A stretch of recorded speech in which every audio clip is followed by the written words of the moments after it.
Baik, Assalamualaikum warahmatullahi wabarakatuh. Perkenalkan, nama saya Hanifa dengan NIM 231404030 dari kelas Tadris Matematika 23A semester 5. Video ini adalah presentasi proyek akhir ujian akhir semester untuk mata kuliah Matematika Diskrit dengan dosen pengampu Ibu Nita Putri Utami MPD. Jadi pada kesempatan kali ini saya akan memaparkan materi penting yang mencakup topik konsep dasar poset, konsep dasar graf, dan yang terakhir adalah derajat titik. Kita langsung saja pada pembahasan yang pertama, yaitu konsep dasar poset. Poset ini kepanjangannya yaitu partially ordered set. Nah, pada pembahasan tentang poset ini terdapat 8 submateri, yaitu definisi poset, contoh pembentukan poset, jenis perbandingan poset, terus urutan parsial ketat, urutan total, elemen-elemen khusus dalam poset, diagram poset atau diagram hasil, dan yang terakhir adalah contoh soal. Nah, jadi poset ini adalah partially ordered set, yaitu sebuah struktur matematika fundamental yang mendefinisikan hubungan urutan atau pendahulu penerus antara anggota-anggota dalam suatu himpunan. Tetapi urutan tersebut tidak harus berlaku untuk setiap pasangan elemen. Baik, langsung saja kita pada pembahasan pertama, yaitu mengenai definisi poset. Nah, jadi poset adalah pasangan S, R, di mana S ini adalah himpunan dan R ini adalah relasi biner. Pada S yang disebut urutan parsial yang memenuhi 3 sifat berikut. Jadi ada 3 sifat. Nah, yaitu yang pertama refleksif, antisimetri, dan yang terakhir adalah transitif. Nah, kita bahas yang pertama dulu, yaitu refleksif. Nah, jadi refleksif ini adalah setiap elemen berelasi dengan dirinya sendiri. Notasi formalnya yaitu A berelasi R dengan A. Lalu untuk setiap A anggota S, atau untuk setiap A elemen S. Terus selanjutnya pada sifat antisimetri, nah itu tuh jika A mendahului B dan B mendahului A, maka A dan B harus sama. Nah, notasi formalnya itu jika A berelasi R dengan B dan B berelasi R dengan A, maka A sama dengan B. Itu merupakan sifat yang kedua. Terus kita lanjut pada sifat yang ketiga, yaitu transitif. Nah, jika A mendahului B dan B mendahului C, maka A mendahului C. Notasi formalnya, jika A berelasi jika A berelasi R dengan B dan B berelasi R dengan C, maka A berelasi R dengan C. Ini merupakan 3 sifat poset: refleksif, antisimetri, dan yang terakhir adalah transitif. Nah, terus untuk selanjutnya, konotasi relasi poset ini yaitu umumnya menggunakan simbol kurang dari atau sama dengan atau besar dari atau sama dengan sebagai pengganti R. Nah, lalu simbol ini A kecil dari atau kurang dari A kurang dari atau sama dengan B, itu dibacanya A mendahului atau sama dengan B. Inilah merupakan definisi dari poset. Terus selanjutnya kita pada pembahasan contoh pembentukan poset. Nah, ini di sini saya paparkan 2 contoh. Kita paparkan 2 contoh. Nah, contoh yang pertama, bilangan asli dan relasi pembagian. Nah, itu misalkan himpunan S, anggotanya itu ada 1, 2, 3, 4, dan seterusnya. Nah, ini merupakan himpunan bilangan asli.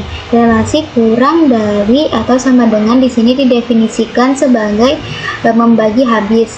Nah, simbolnya itu garis lurus. Nah, pasangannya itu S, membagi habis itu adalah poset.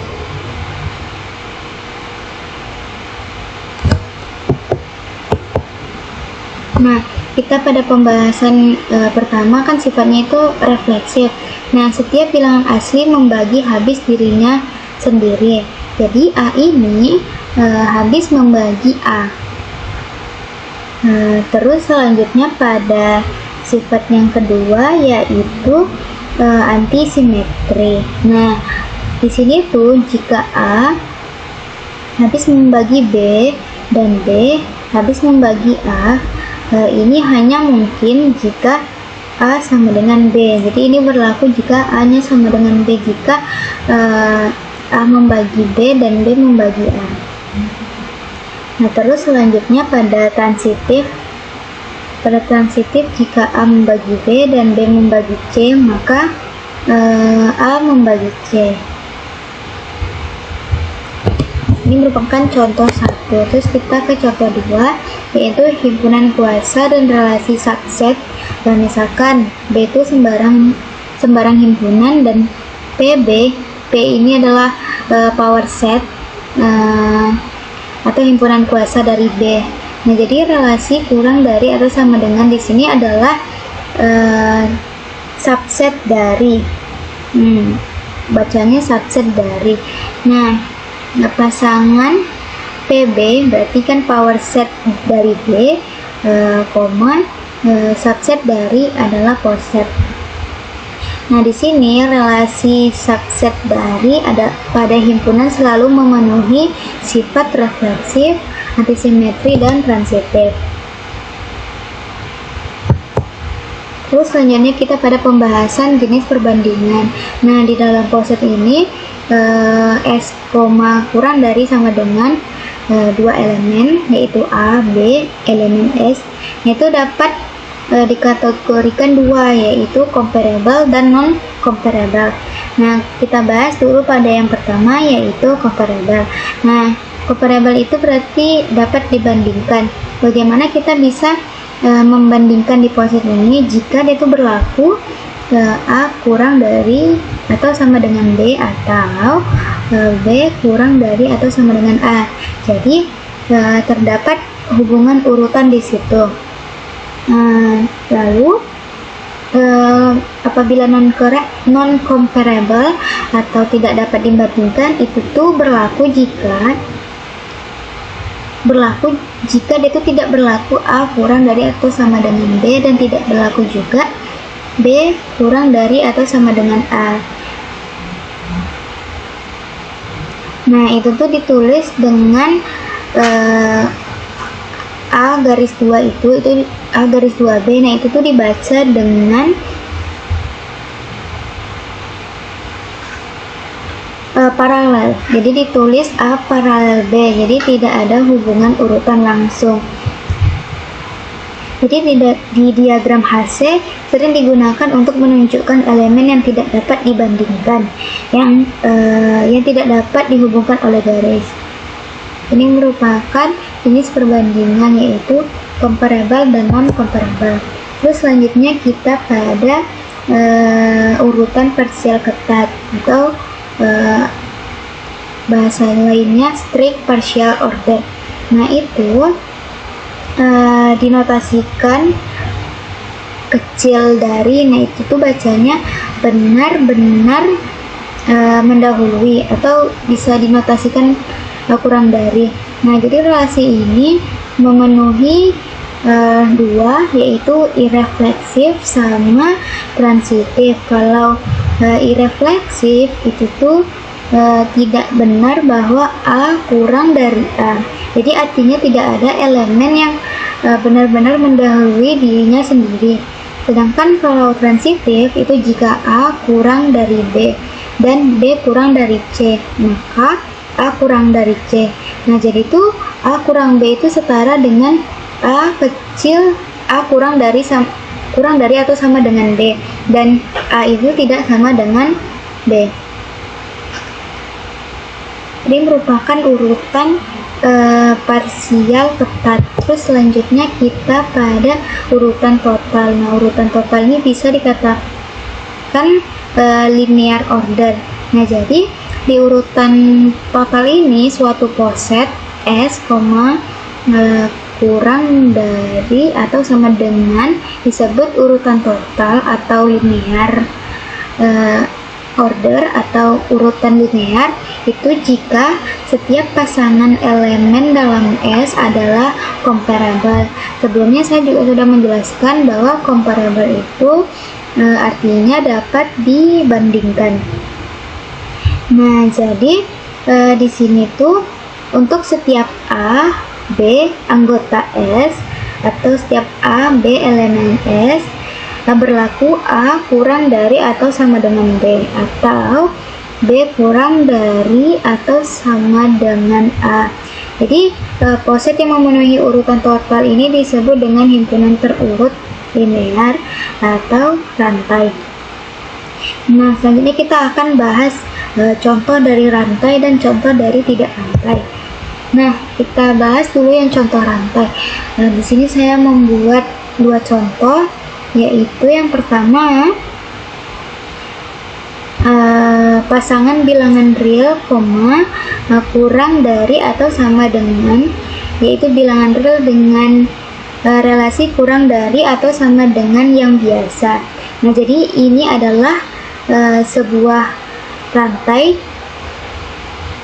karena setiap dua bilangan real pasti dapat dibandingkan, karena berdasarkan penjelasan sebelumnya bahwa rantai itu comparable.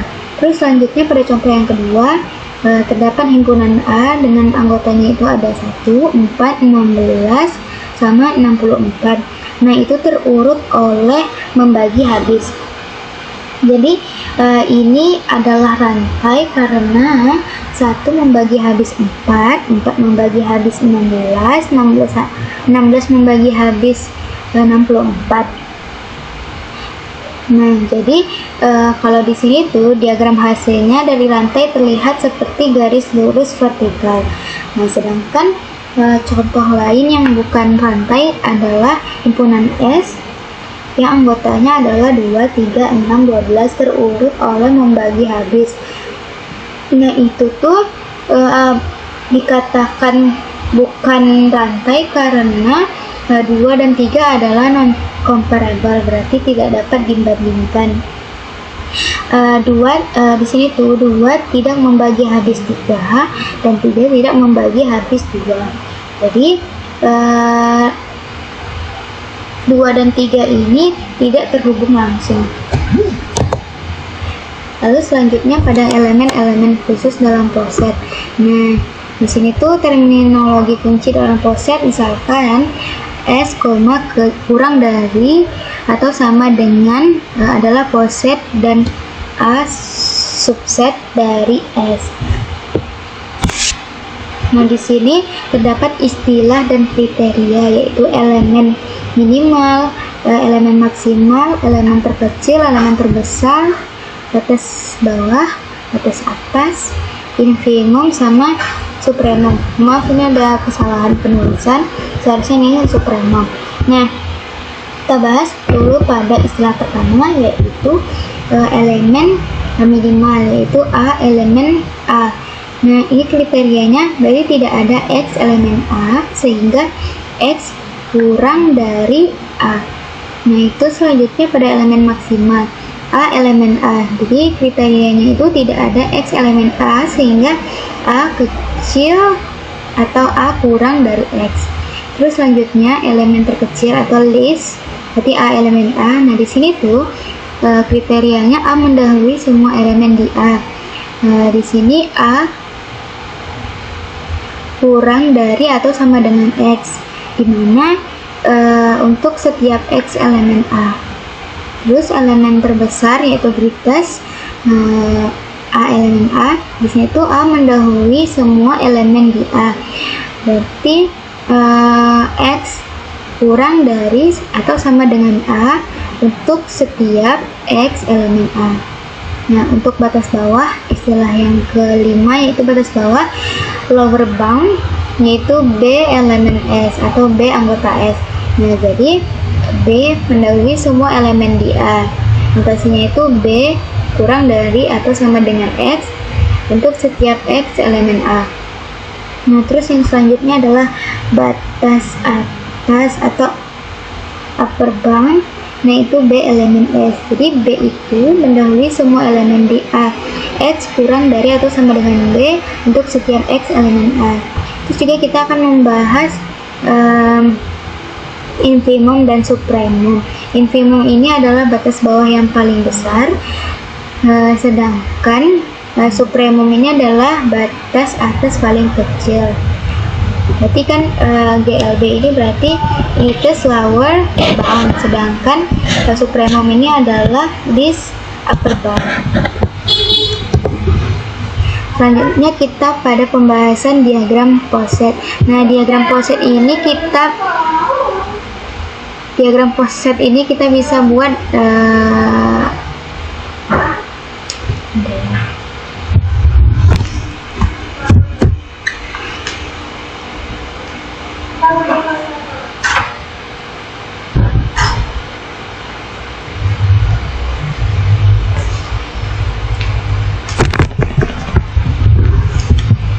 Lalu selanjutnya pada pembahasan diagram Poset. Nah, diagram Poset ini biasa disebut dengan diagram HC. Jadi diagram HC ini adalah representasi grafis sederhana dari Poset, yaitu S, kurang dari atau sama dengan. Nah, jadi aturan gambar diagram Poset ini yang pertama not. Kalau dia not, itu tuh setiap elemen S diwakili oleh sebuah titik. Kalau arah, jika A kurang dari atau sama dengan B, maka diletakkan lebih rendah dari B. Terus selanjutnya garis atau relasi langsung. Nah, jadi garis hanya ditarik antara A dan B jika B secara langsung mengikuti A, jadi tidak ada elemen di tengahnya. Nah, lalu panah dihilangkan. Arah urutan itu diasumsikan dari bawah ke atas. Jadi contoh visualnya itu kita berikan himpunan S, elemennya itu ada 1, 2, 3, 5, 6, 10, 15, 30 dengan relasi membagi habis. Nah, itu simbolnya itu, simbol masing-masing itu garis lurus. Nah, terus kita akan membahas pada contoh soal yang pertama, yaitu identifikasi urutan parsial. Nah, ini soalnya tentang identifikasi urutan parsial. Nah, misalkan himpunan S elemennya A, B, C dengan relasi A, B, B, C, C, A, B. Apakah ini tuh S, R poset gitu? Jadi kita jawab pertama. Jadi refleksif. Nah, refleksif ini apakah itu membagi dirinya sendiri? Jadi di sini tuh semua elemen berrelasi dengan dirinya sendiri. Terus kedua pada sifat antisimetri.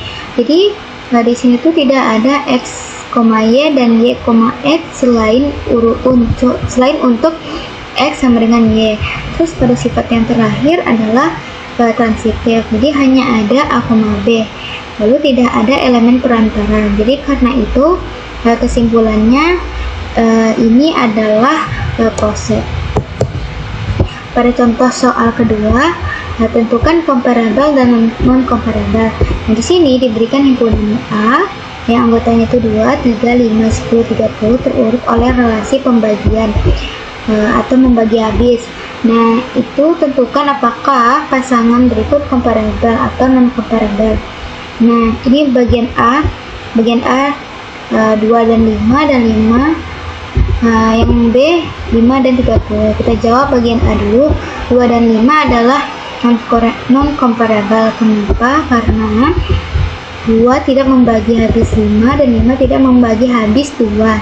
Lalu pada bagian B 5 dan 30, ini comparable. 5 membagi habis 30.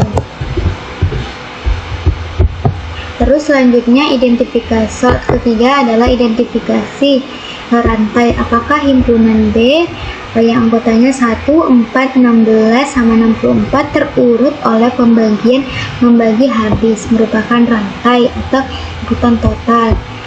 Ini soal yang sebelumnya karena 1 membagi 4, 4 membagi 16, dan 16 membagi 64. Nah, ini adalah rantai. Jadi himpunan B adalah rantai. Jadi semua pasangan di B dapat dibandingkan.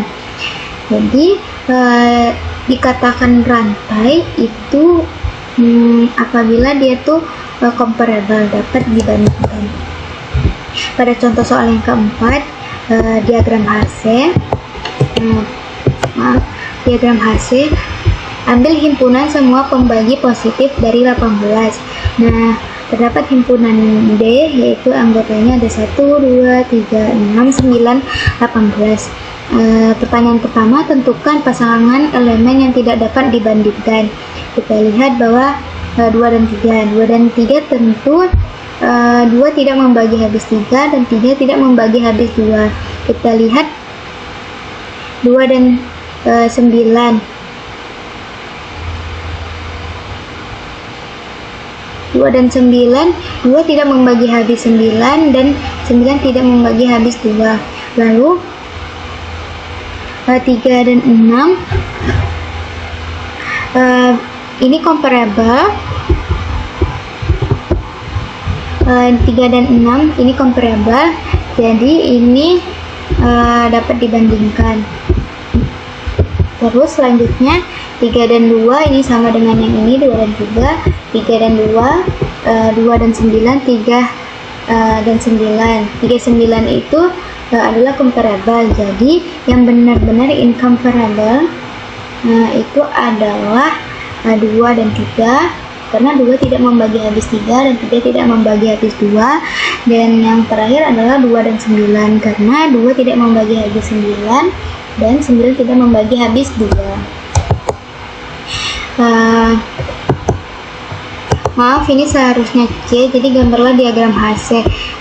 Maaf, ini seharusnya B, gambarlah diagram HC nih. Jadi ini gambar diagram HC dari himpunan 1, 2, 3, 6, 9, 18. Karena 2 tidak membagi habis 3, makanya dia setara, tidak ada garis juga.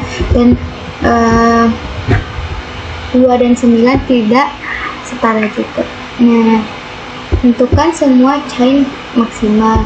Nah, di sini 1, kita lihat urutnya 1, 2, 6, 18. 1, 3, 6, 18. 1, 3. Maaf, ini seharusnya ada garis. 1, 3, 9, 18. Nah, ini ada 3 chain maksimal.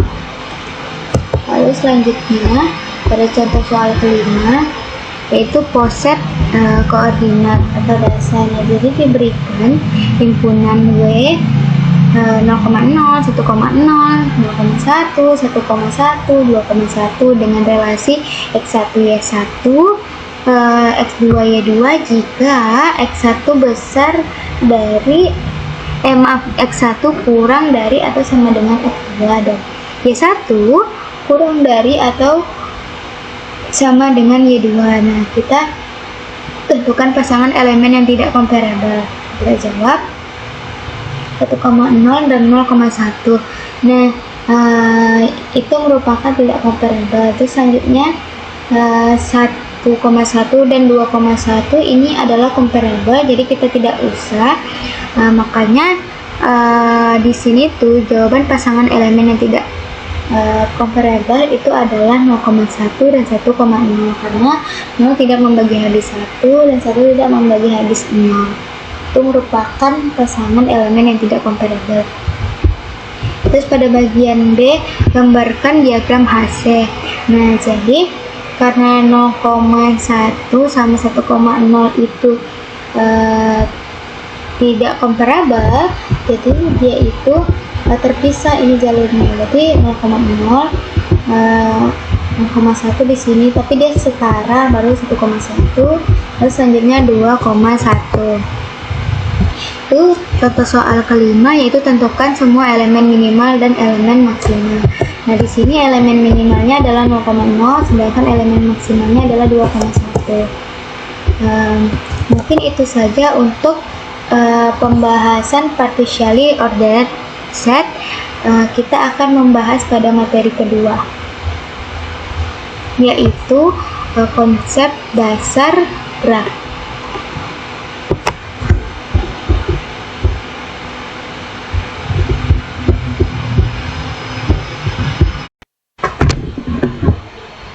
Baik, langsung saja kita pada pembahasan kedua, yaitu konsep dasar graf. Pembahasan kita mengenai konsep dasar graf ini yaitu yang pertama pendahuluan tentang graf, sejarah graf, definisi graf, jenis-jenis graf, contoh terapan graf, terminologi graf, graf sederhana khusus. Langsung saja, apa sih itu graf? Nah, graf atau grafik adalah cabang kajian dalam matematika dan ilmu komputer yang fokus mempelajari sifat-sifat dari graf. Lalu konsep dan aplikasi di graf ini, yang pertama, banyak sekali struktur yang dapat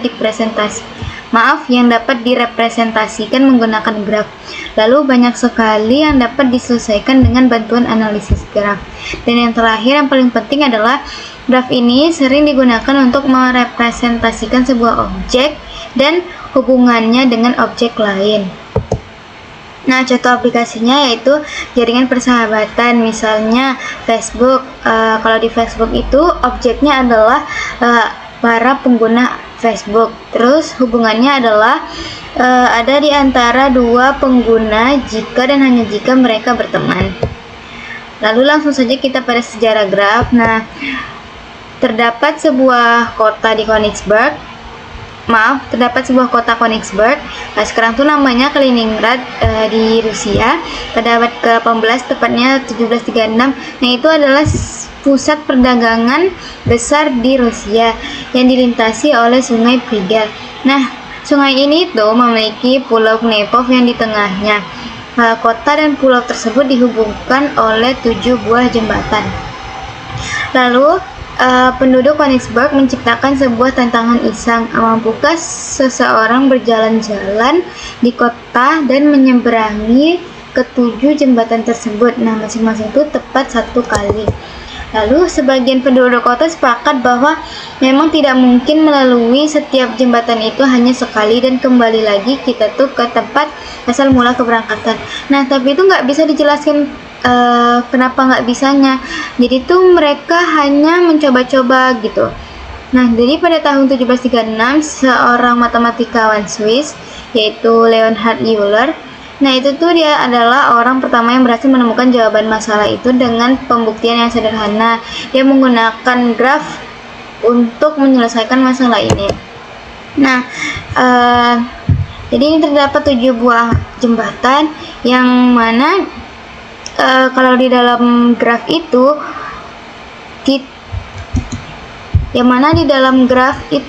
objek bisa kita tandai dengan titik, sedangkan hubungan antar objek itu kita tandai dengan garis. Nah, di sini objeknya itu ada ini di sini A, B, C, D. Di sini juga nih kan A, B, C, D. Sedangkan jembatannya ada 7 kan. Nah, jadi ini yang menghubungkan antara bagian A ke B, terus bagian A dengan C, A dengan D. Nah, di sini kita lihat di bentuk grafnya. Nah, dari daerah A ke B ini, nah itu tuh terdapat 2 jalur. Maksudnya itu bisa melewati jembatan ini atau jembatan yang ini. Makanya dia ada 2. Sedangkan bagian A ke D ini hanya 1. A ke D hanya 1. Terus A ke C 2 juga. A ke C 2. Nah, terus C ke D ini 1, yaitu di sini kan, ini B ke D ini. Nah, jadi titik itu untuk objeknya. Di sini objeknya itu adalah daratan ya, daratannya, sedangkan garis-garis ini adalah jembatannya. Langsung saja pada definisi graf. Nah, jadi secara matematis graf G adalah pasangan terurut yang terdiri dari himpunan titik dan himpunan sisi. Nah, kita buat G itu graf, jadi G sama dengan V, E. V itu adalah himpunan objek yang tidak kosong dari simpul-simpul. Asal mulanya itu V itu adalah vertices atau node. Nah, kita bisa buat objek-objek ini dengan bilangan asli atau dengan huruf alfabet dari A sampai Z. Kalau misalnya kita menggunakannya dengan bilangan asli berarti V1, V2 hingga Vn. Sedangkan kalau misalnya kita buat dia itu alfabet, maka berarti VA, VB hingga VZ. Terus sedangkan E adalah himpunan sisi, asal katanya adalah edges, makanya yang menghubungkan sepasang simpul. Nah, kita bisa membuat itu E1, E2 hingga EN, berarti sisi 1, sisi 2 hingga sisi ke N. Nah, jadi kalau secara geometri graf digambarkan sebagai sekumpulan nokta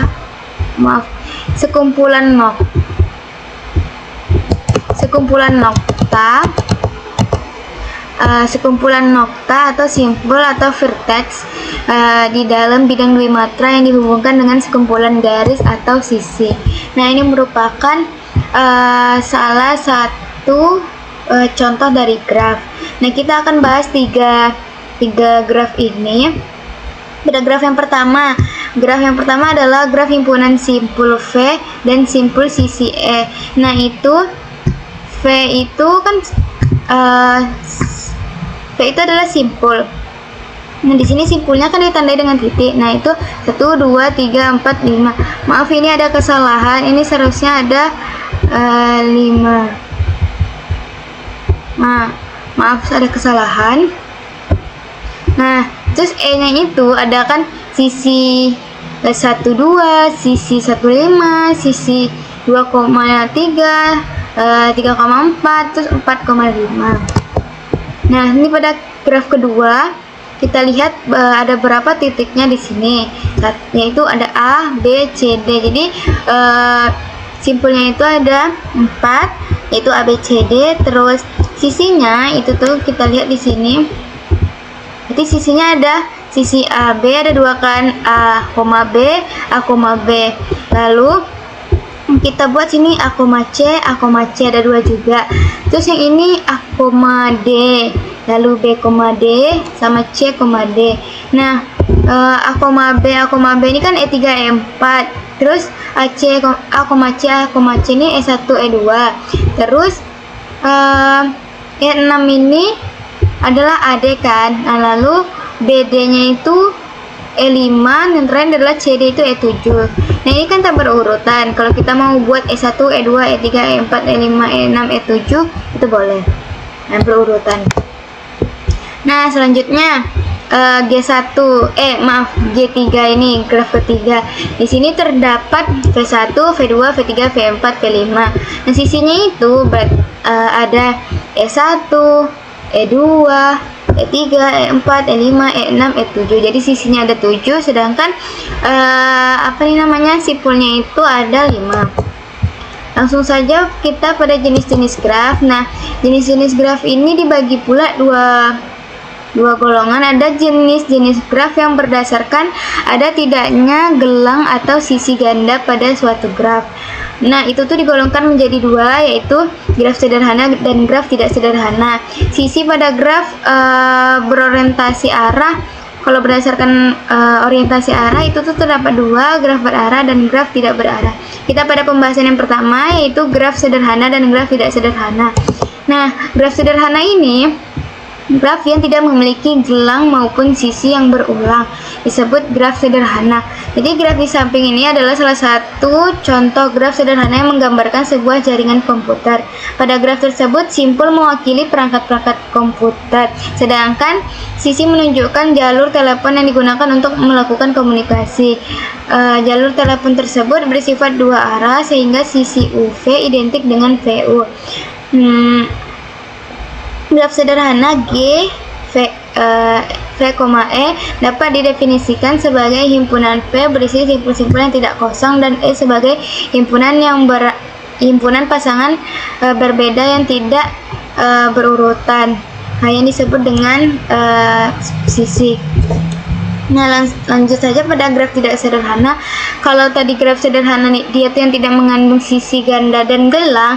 Nah, di sini tuh sisi graf tidak sederhana itu yang mengandung sisi ganda dan gelang. Di sini sisi ganda itu artinya dia melewati dua jalur.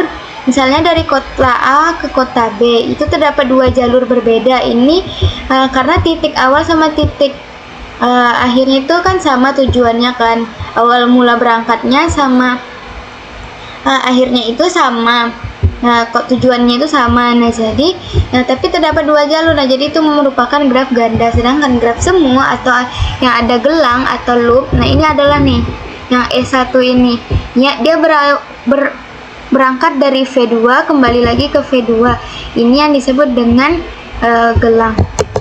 Terus selanjutnya graf yang berdasarkan orientasi arah itu kan ada dua tadi. Nah, berdasarkan orientasi arah kita bahas graf tak berarah. Nah, ini tuh yang 3 contoh tadi itu merupakan graf tidak berarah. Kenapa disebut graf tidak berarah? Karena dia itu simpul 1,5 itu sama dengan simpul 5,1. Jadi tidak diperhatikan gitu. Sedangkan selanjutnya kita bahas graf berarah. Pada graf berarah ini itu tuh tidak sama simpul 1,5 dengan simpul 5,1 karena ini tuh simpul 1 ini ada sisi yang masuk ke sini, ada yang masuk, terus yang ini keluar dia ke sini, dia masuk ke 2. Nah, itu tuh tidak sama. Jadi untuk sebuah busur UV, simpul U disebut simpul awal initial vertex, sedangkan simpul V disebut simpul akhir atau terminal vertex. Nah, ini karena ada panahnya ini yang disebut dengan graf berarah. Lalu selanjutnya contoh terapan graf. Nah, di sini saya membuat 5 contoh. Nah, yang pertama adalah kalau di kehidupan sehari-hari adalah jaringan telepon atau internet, di mana simpulnya itu adalah menara seluler atau router. Sedangkan sisinya itu adalah kabel atau sinyal yang menghubungkan menara router. Terus selanjutnya ada jaringan transportasi bus. Nah, simpulnya itu adalah halte, sedangkan sisinya adalah jalur bus yang menghubungkan halte-halte.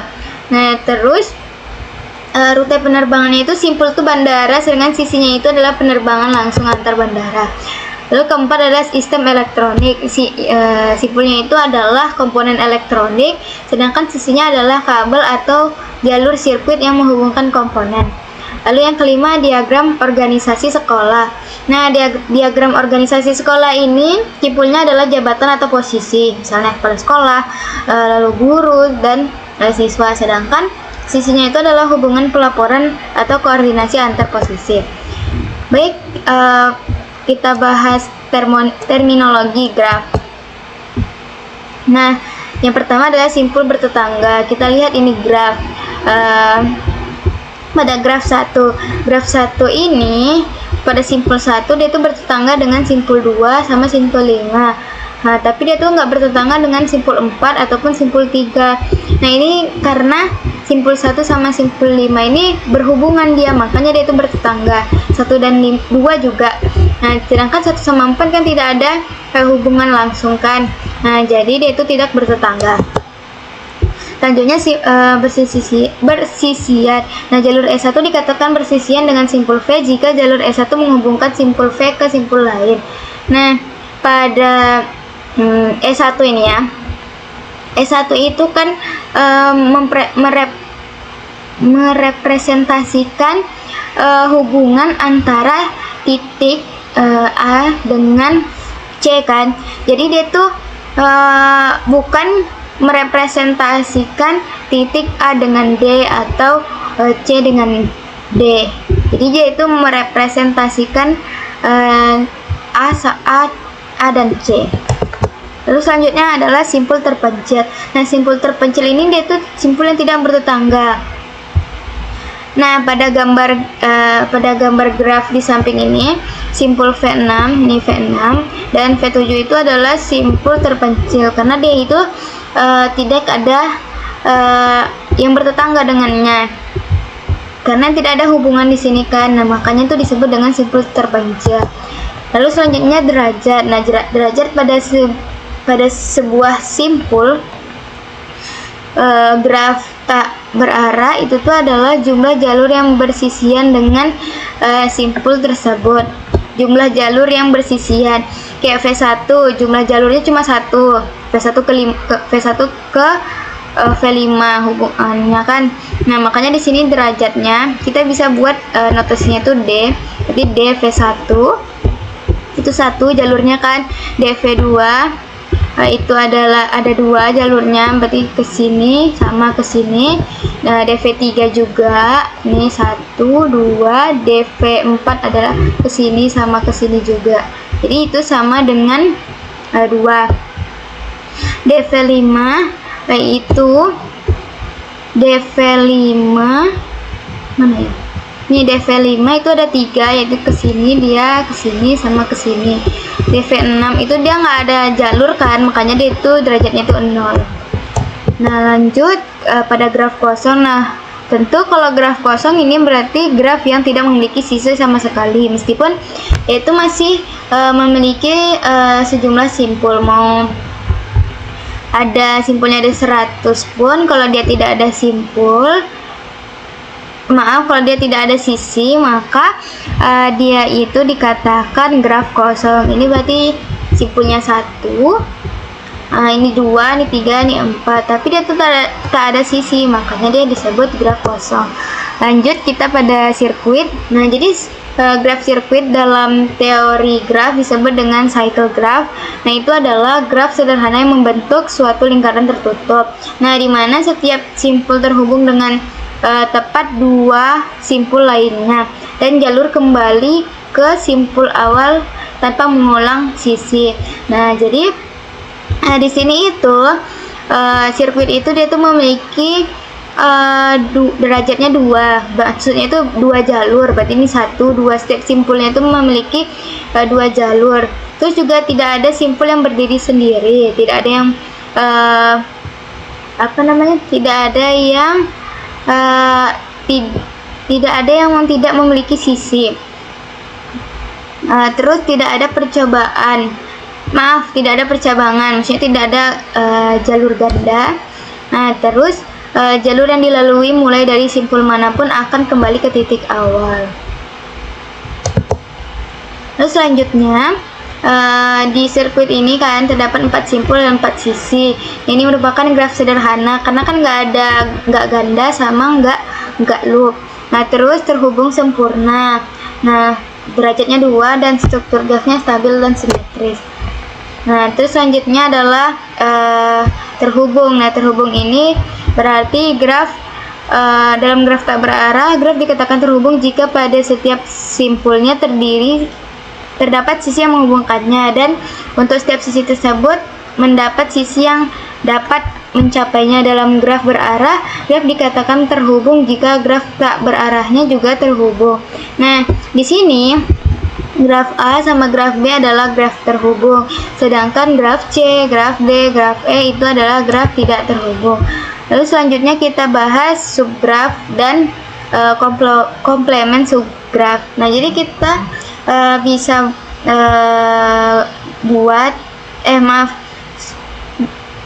kita bisa menyebut subgraf itu dengan upagraf. Nah, dan komplement dari upagraf. Jadi subgraf itu jika terdapat graf B V, E, maka graf G1 V1 E1 itu disebut upagraf dari G jika V1 merupakan himpunan bagian dari V dan E1 merupakan himpunan bagian dari E. Bagian yang tidak termasuk upagraf disebut dengan komplement upagraf. Nah, komplement dari upagraf G1 terhadap graf G adalah graf G2. Ini sama dengan V2 E2, sedangkan sedemikian sehingga E2 sama dengan E1 dan V2 adalah simpul yang anggota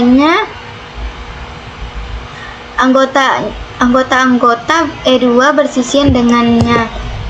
Nah, kita lihat di sini bahwa ini adalah sebuah graf G1. Nah, ini adalah sebuah upagrafnya. Nah, jadi komplemen dari upagraf kan ini yang selain kan ini di sini kan batasnya terpisah dia. Nah, jadi ini upagrafnya sisi atau objek yang tidak ada di sebuah upagraf disebut dengan komplemen dari upagraf. Nah, lanjut pada upagraf merentang. Nah, upagraf merentang ini himpunan simpulnya sama persis dengan himpunan simpul pada graf asal, yaitu V1 sama dengan V. Nah, artinya upagraf tersebut memuat seluruh simpul dari graf semula, meskipun jumlah sisinya itu boleh lebih sedikit dari sisi-sisi yang ada pada G. Sisinya boleh sedikit, tapi simpulnya itu harus sama. Ini seperti ini. Ini adalah sebuah graf. Ini adalah ini sebuah graf kan. Nah, ini adalah upagraf merentang karena dia itu terdapat 5 simpul di sini, sedangkan ini juga 5 simpul, sedangkan ini hanya 3.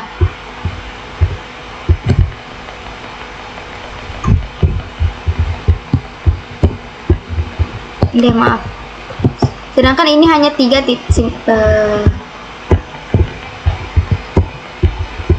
kenapa ini? Sedangkan ini simpulnya hanya 3, dia harus sama simpulnya. Nah, terus selanjutnya ada cutset. Nah, cutset itu adalah himpunan sisi pada sebuah graf yang jika dihapus akan membuat graf tersebut menjadi tidak terhubung lagi, yaitu menjadi terpisah menjadi 2 atau lebih komponen terhubung. Nah, dengan kata lain, cutset adalah kumpulan sisi yang berfungsi memutus hubungan antara beberapa simpul dalam graf. Nah, ini merupakan salah satu cutset. Terus selanjutnya adalah graf berbobot. Nah, jadi graf berbobot ini sisinya itu diberi nilai atau diberi bobot. Nah, itu tuh bisa berupa jarak atau waktu perjalanan atau biaya atau kapasitas, atau juga bisa dengan nilai lain sesuai dengan konteks masalah. Baik, langsung saja pada graf sederhana khusus. Terdapat 4. Kita bahas yang pertama, yaitu graf lengkap. Nah, jadi graf lengkap ini ya graf sederhana di mana dia itu sekelompok titik, setiap titik itu terhubung langsung ke semua titik lainnya dalam kelompok tersebut. Nah, jadi kalau graf lengkap ini itu kalau kita ingin mengetahui sisinya, ini rumusnya adalah n kurang 1/2. Nah, ini tuh n-nya itu adalah simpul. Kalau misalnya ada simpulnya 5, berarti kalau di graf lengkap 5 kali 5 kurang 1/2, berarti kan 5 kali 4/2 itu sama dengan 10. Nah, ini merupakan tadi nih, kalau simpulnya ada 5, karena dia ada 10 kan. Nah, jadi kita hitung 1, 2, 3, 4, 5, 6, 7, 8, 9, 10, 1,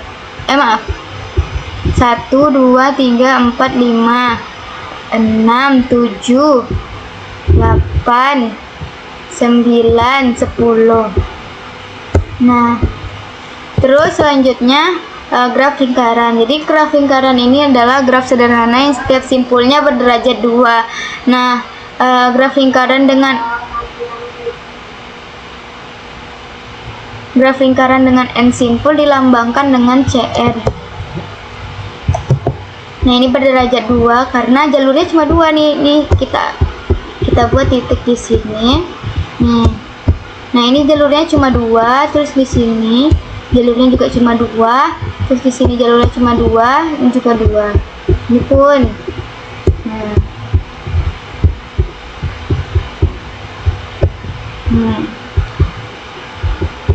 Ini dan sebagainya.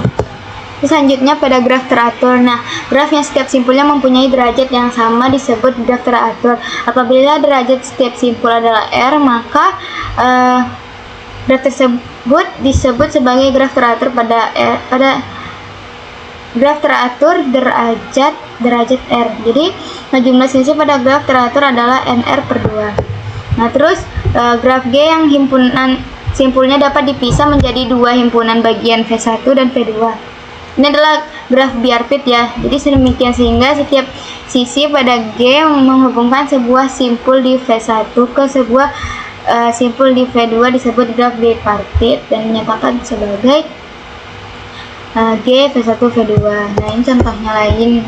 Nah, di sini V1-nya kita buat dipisahkan H1, H2, H3, V2-nya W, G, E. Ini V1-nya simpul di tengah, V2 adalah simpul lainnya. Terus di sini V1-nya itu adalah 1, 4, 6, 7, sedangkan V2-nya adalah 2, 3, 5, 8. Selanjutnya kita pada contoh soal. Contoh soal yang pertama adalah perhatikan G dengan V, berarti simpulnya adalah A, B, C, D, E dan sisinya adalah E1. E1 itu adalah AB, E2 adalah B, C, E3 adalah A, C, E4 adalah C, C, E5 adalah D, E, E6 adalah E, D. Jadi tentukan apakah ini tuh graf sederhana atau bukan. Nah, kita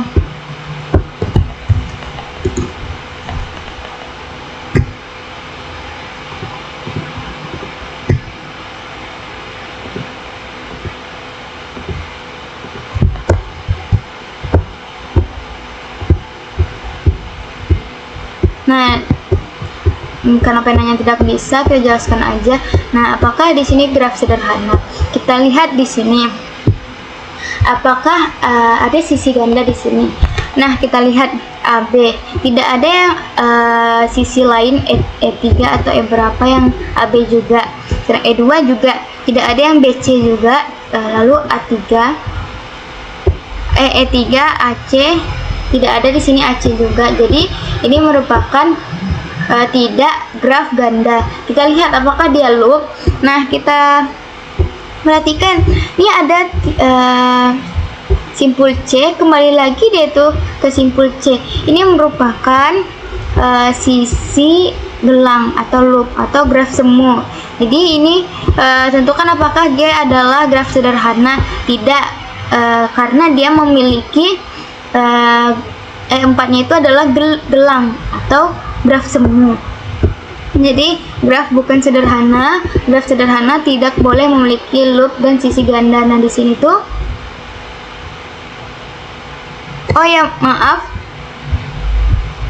di sini tuh terdapat dua, yaitu DE, kan dia tuh nggak berarah, DE dan ED. Nah, jadi sisi gandanya itu adalah sisi E5 dan E6. Jadi di antara D dan E.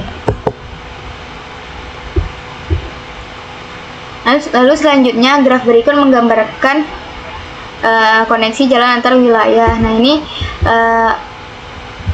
A ke B satu jalur, A ke C, AD, BD, CD sama DE. Nah, hitung derajat setiap simpulnya. Tadi kan derajat berapa jalur yang ada kan. Nah, jadi di derajat A ini ada dua jalur. Nah, langsung saja nih. Maaf, derajat A ini ada 3 jalur, 1, 2, 3.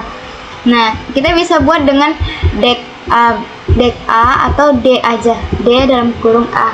Nah, jadi ini terdapat 3 jalur, terus dek B ada 2, yaitu BD sama AB. Terus dek C itu ada 1, 2 juga. Dek D itu ada 4, ada 4. Dek E ada 1. Nah, jadi simpul pertanyaannya adalah nih, tentukan wilayah yang paling ramai atau strategis. Tentukan wilayah yang paling ramai atau strategis. Nah, di sini yang paling strategis itu adalah simpul yang memiliki derajat paling banyak. Nah, di sini yang paling banyak adalah dek D, yaitu 4. Nah, apakah graf ini memiliki simpul berderajat 1? Iya. Jadi simpulnya itu simpul E ada 1 derajatnya. Terus selanjutnya pada contoh ketiga, yaitu graf berikut diberikan. Nah, hitung derajat setiap simpul. Hitung derajat. Nah, A ini derajatnya ada 2, B ada 1, 2, 3, 4, ada 4, C itu ada 1, 2, D itu 1, 2, 3, E itu ada 1, 2, 3 juga, 3 juga. Yang berarti udah ya, A2, B4, C2, D3, E3. Ada 3.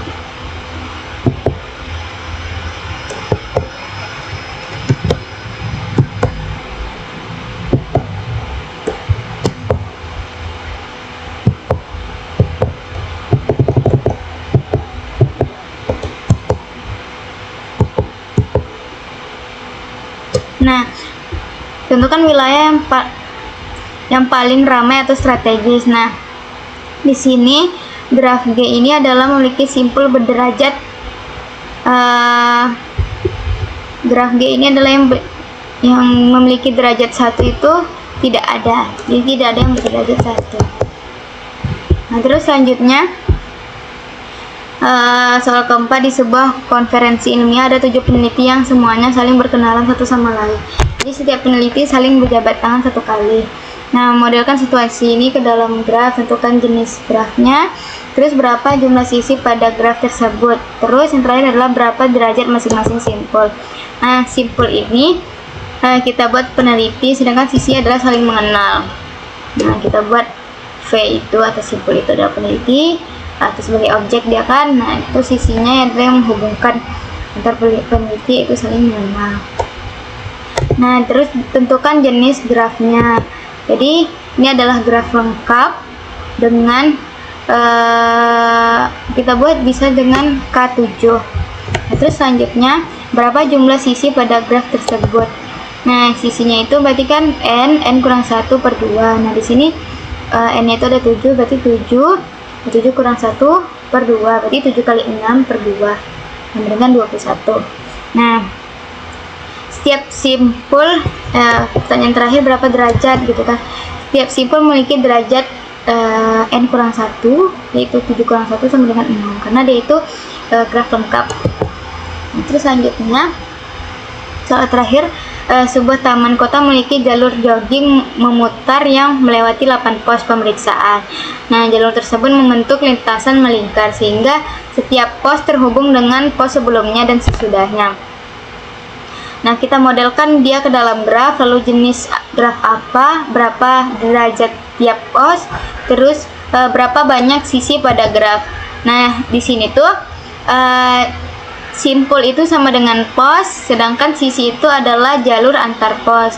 Nah, ini adalah graf siklus dengan Cn, N-nya itu ada 8, maka kita buat graf siklus C8. Nah, lalu karena dia adalah graf siklus, maka setiap simpulnya itu berderajat 2, sedangkan sisinya ada 8. Mungkin itu saja untuk materi konsep dasar graf. Kita lanjutkan pada materi derajat titik.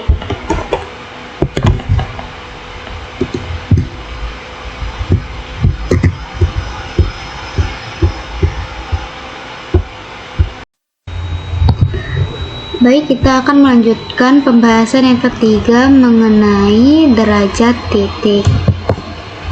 Nah, jadi di derajat titik ini kita akan membahas 6 submateri, yaitu mengenai pengertian derajat titik, terus macam-macam derajat titik, lalu ada derajat pada graf berarah, terus ada derajat pada graf tidak berarah, lemma jabat tangan, dan yang terakhir adalah contoh soal.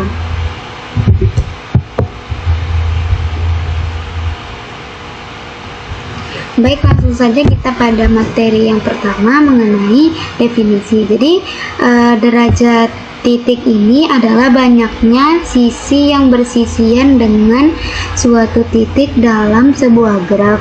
Derajat suatu titik V dinyatakan dengan dV. Nah, kenapa dinyatakan dengan dV? Karena D itu berasal dari kata degree yang artinya derajat. Makanya simbolnya itu dV.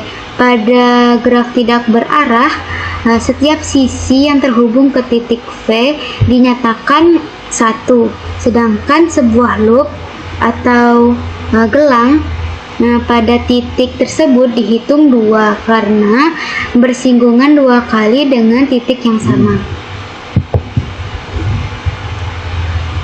Nah, jadi derajat titik ini menggambarkan tingkat keterhubungan suatu titik terhadap titik-titik lain dalam graf. Jadi semakin banyak atau semakin besar derajat suatu titik, semakin banyak pula hubungan yang dimilikinya, sehingga titik tersebut memiliki peran yang lebih penting dalam struktur graf. Nah, konsep dasar graf ini digunakan untuk menganalisis karakter graf, seperti menentukan graf beraturan, mengidentifikasi titik terpencil, serta menjadi dasar dalam pembuktian sifat-sifat graf. Salah satunya adalah lemma jabat tangan.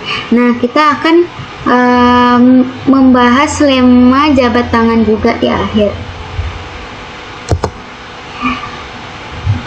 Langsung saja pada materi selanjutnya, yaitu macam-macam derajat titik.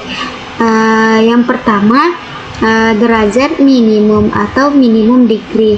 Nah, derajat minimum ini adalah nilai derajat terkecil di antara seluruh titik dalam suatu graf. Derajat minimum ini dilambangkan dengan delta G.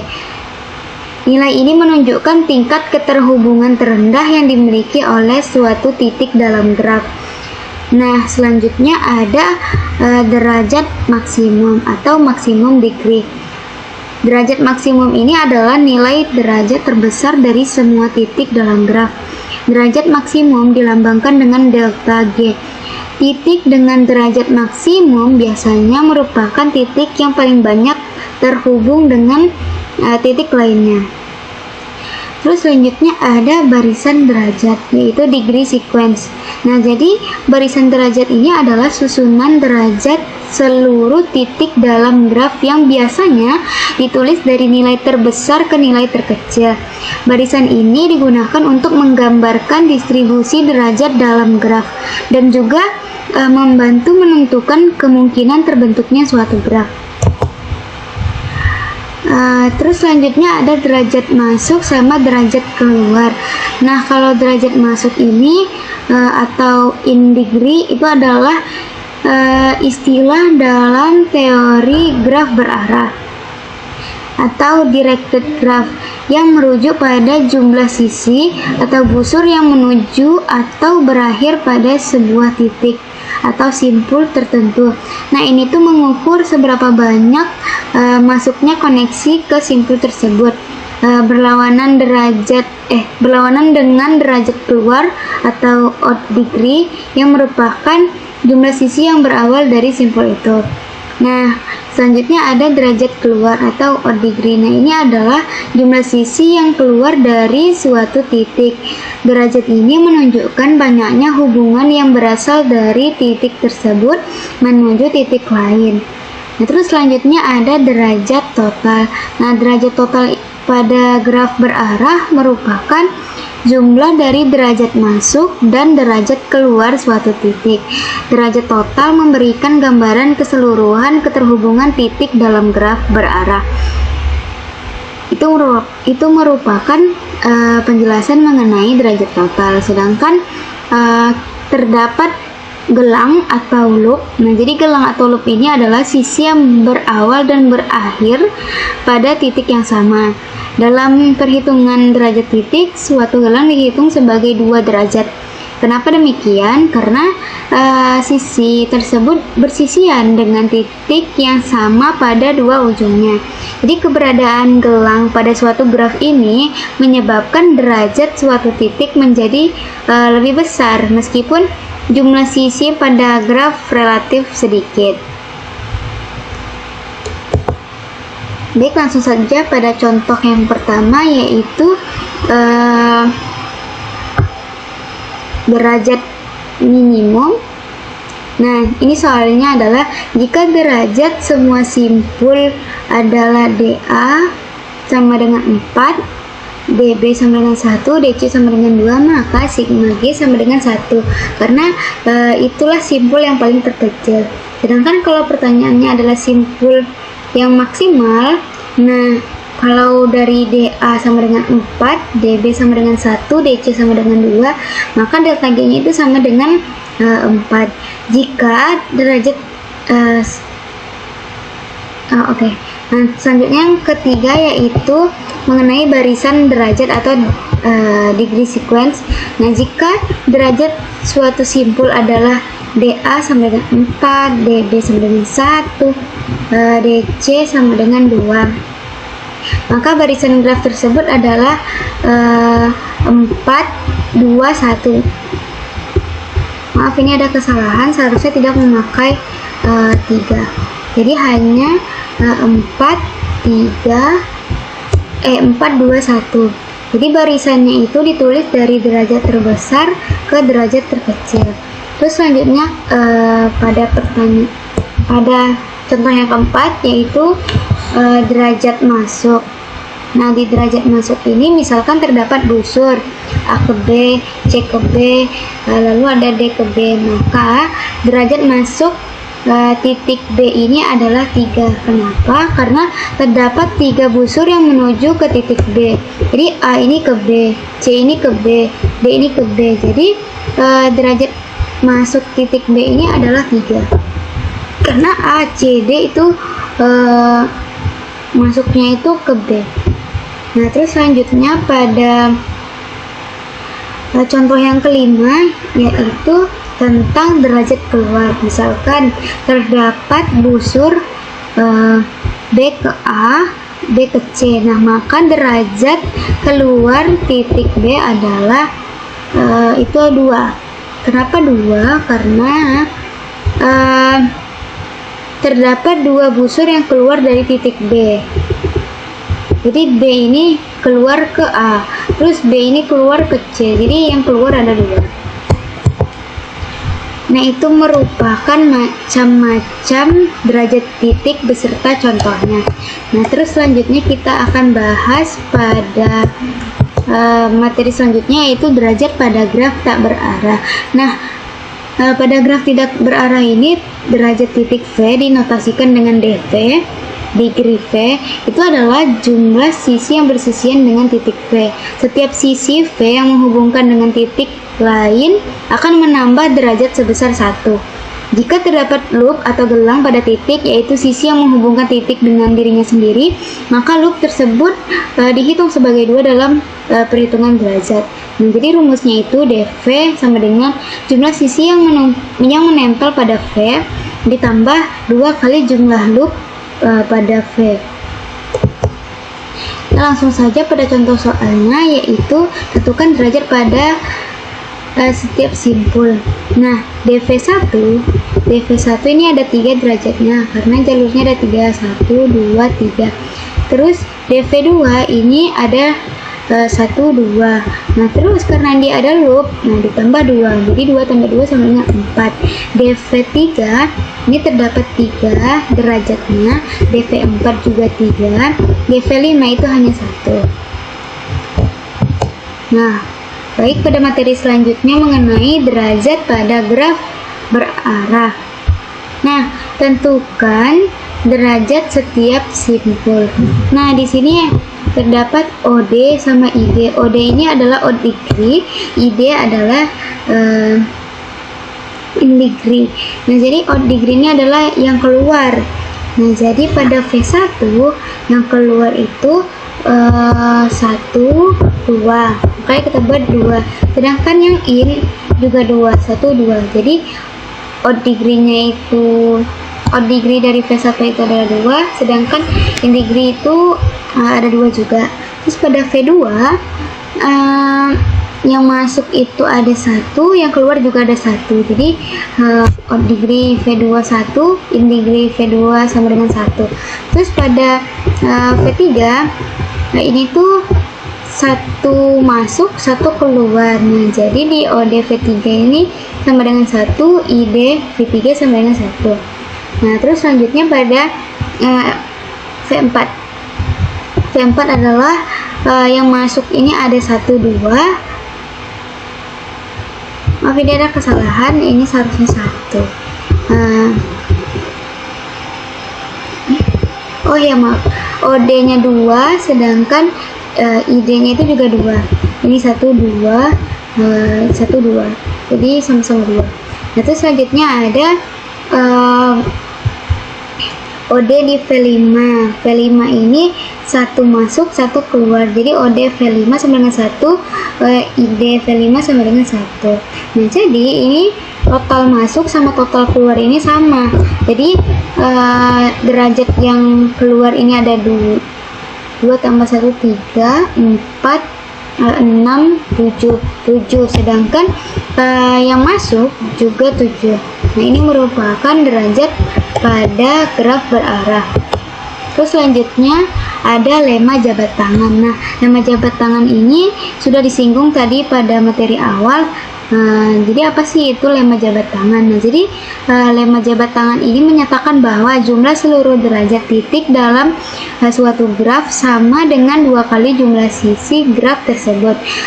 Secara matematis lemma ini dituliskan sebagai sigma dv sama dengan 2 nilai mutlak E, di mana lemma jabat tangan ini dinamakan jabat tangan karena dianalogikan dengan suatu pertemuan di mana setiap jabat tangan melibatkan 2 orang. Jika jumlah jabat tangan dihitung dari setiap orang, maka setiap jabat tangan akan terhitung 2 kali. Contoh soal yang pertama, diberikan sebuah graf tidak berarah dengan himpunan titik V sama dengan A, B, C, D. Jadi dia terdapat 4 simpul dan himpunan sisi yaitu E sama dengan AB, AC, AD, BC sama CD. Jadi pertanyaannya tentukan derajat masing-masing titik. Nah, jawabannya kita bahas dulu pada derajat A. DA itu sama dengan 3 karena ini tidak berarah, jadi dia sama dengan 3 karena A ke B, A ke C, A ke D, jadinya 3. Terhubung dia itu ke A, ke B, C, D. Terus selanjutnya DV, degree DB. Nah, itu terdapat 2, yaitu terhubung ke AB, B itu terhubung ke A, sama B itu terhubung ke C, makanya dia derajatnya itu 2. Terus selanjutnya pada degree C, derajat C itu sama dengan 3. Kenapa 3? Karena C ini terhubung dengan A, C ini terhubung dengan B, C ini terhubung dengan D. Jadi dia itu 3 derajatnya. Terus yang terakhir adalah derajat dari D, yaitu 2 karena D ini terhubung dengan A dan terhubung dengan C. Selanjutnya contoh soal kedua. Nah, contoh soal kedua ini diberikan graf berarah dengan busur A ke B, A ke C, B ke C, C ke D, D ke B. Nah, tentukan derajat masuk dan derajat keluar masing-masing titik. Langsung saja pada pembahasan kita. Jadi di titik A, derajat masuk A itu adalah 0. Kenapa 0? Karena tidak ada panahnya yang ke A. A ini hanya keluar. Jadi keluarnya itu ada 2, yaitu A ke B, A ke C, dia keluar. Jadi keluar, sedangkan yang masuk tidak. Nah, jadi derajat masuk A itu sama dengan 0, sedangkan keluarnya itu 2. Kita ke titik B lagi. Kita ke titik B, derajat masuknya itu 1, 2. Karena A ke B sama D ke B. Ini derajat masuknya, sedangkan derajat keluarnya itu adalah 1. Nah, dari B ke C, karena dia terhubung oleh C. Jadi masuknya itu ada 2, sedangkan keluarnya itu ada 1. Nah, selanjutnya adalah titik C. Nah, itu di titik C derajat masuknya itu ada di AC. A ke C itu berarti masuk, B ke C itu masuk, berarti 2 yang masuk, sedangkan C ke D ini keluar. Jadi 2 masuk, 1 keluar. Terus selanjutnya titik D. Nah, di titik D ini sendiri hanya ada 1 derajat masuk sama 1 derajat keluar. Itu merupakan jawaban contoh soal kedua. Kita lanjut pada contoh soal ketiga, yaitu sebuah graf memiliki titik P yang terhubung ke kedua titik lain dan memiliki suatu gelang atau loop pada titik P. Nah, tentukan derajat titik P. Nah, karena ada 2 sisi biasa, yaitu bernilai 2. Sedangkan 1 gelang kan, makanya kan 2 titik lain dan 1 gelang. Nah, di sini 2 sisi biasa ini berarti bernilai 2, sedangkan 1 gelang ini bernilai 2 juga. Jadi derajat pada titik atau simpul P ini adalah 2 tambah 2 sama dengan 4. Baik, langsung saja kita pada contoh soal keempat, yaitu sebuah graf tidak berarah memiliki 7 sisi. Tentukan jumlah seluruh derajat titik pada graf tersebut menggunakan menggunakan lemma jabat tangan. Nah, menurut lemma jabat tangan, sigma dV sama dengan 2 nilai mutlak E. Berarti kan kita tahu bahwa derajatnya itu menggunakan lemma jabat tangan pasti genap. Nah, di sini diketahui bahwa sisinya itu ada 7. Jadi 2 kali 7 sama dengan 14. Jadi menurut lemma jabat tangan, jumlah seluruh derajat titik adalah 14. Baik, langsung saja pada materi kelima, yaitu pada contoh kelima, yaitu diketahui sebuah graf memiliki titik dengan derajat 3, 2, 1. Nah, apakah graf tersebut mungkin ada? Nah, jelaskan alasannya. Baik, langsung saja kita jawab soal kelima ini, yaitu jumlah titik berderajat ganjil. Yaitu derajat ganjil ada 3, 3, 1. Jadi ada 3 titik. Jadi menurut lemma jabat tangan, jumlah titik berderajat ganjil itu harus genap. Karena jumlahnya ganjil yaitu 3, maka graf tersebut tidak mungkin ada. Karena dia itu jumlahnya itu ganjil. Mungkin itu saja untuk materi derajat titik. Kurang dan lebihnya saya mohon maaf. Assalamualaikum warahmatullahi wabarakatuh.